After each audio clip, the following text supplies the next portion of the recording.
ইসরায়েলের গুরুত্বপূর্ণ পারমাণবিক কেন্দ্র সংলগ্ন ডিমোনা এবং নিকটবর্তী আরাদ শহরে ইরানের ভয়াবহ ক্ষেপণাস্ত্র আক্রমণে অন্তত ১২৭ জনের প্রাণহানি হয়েছে। নাতানজ পারমাণবিক কেন্দ্রে ইসরায়েলের হামলার জবাবে এই পাল্টা আক্রমণ চালানো হয়েছে বলে দাবি করেছে তেহরান।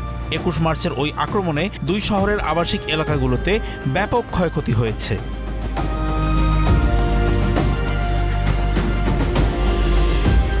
তাদের মধ্যে ১০ জনের অবস্থা আশঙ্কাজনক। শহরের কেন্দ্রস্থলে ক্ষেপণাস্ত্রের আঘাতে ব্যাপক ধ্বংসযজ্ঞের খবর পাওয়া গেছে। ডিমোনা শহরে ৩৯ জন আহত হয়েছেন। হামলায় একটি তিনতলা ভবন সম্পূর্ণ ধসে পড়ার পাশাপাশি বেশ কিছু বাড়িতে আগুন লেগে যায়।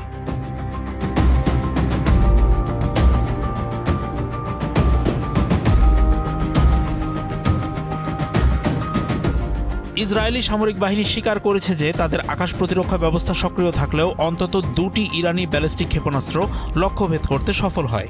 সেগুলো কোনো অপরিচিত প্রযুক্তি নয়। ইসরায়েল তবু কেন সেগুলো ঠেকাতে পারেনি তা নিয়ে প্রশ্ন উঠেছে।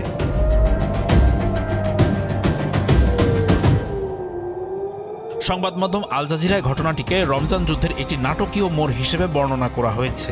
ইসরায়েলি প্রধানমন্ত্রী বেনিয়ামিন নেতানিয়াহু এই পরিস্থিতিকে দেশের জন্য একটি কঠিন সন্ধ্যা হিসেবে অভিহিত করেছেন।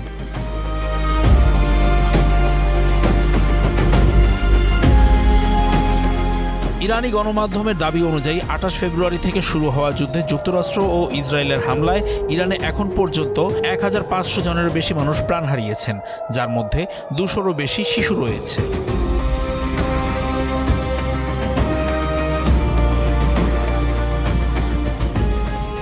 ডিমোনা শহরটি ইসরায়েলের প্রধান পারমাণবিক গবেষণা কেন্দ্রের মাত্র ১০ কিলোমিটারের মধ্যে অবস্থিত। যদিও ক্ষেপণাস্ত্রগুলো সরাসরি কেন্দ্রে আঘাত করেনি, তবে আবাসিক এলাকায় শত শত কেজি ওজনের ওয়ারহেড সহ এই বিস্ফোরণ পারমাণবিক স্থাপনার খুব কাছে হওয়ায় উদ্বেগ তৈরি হয়েছে।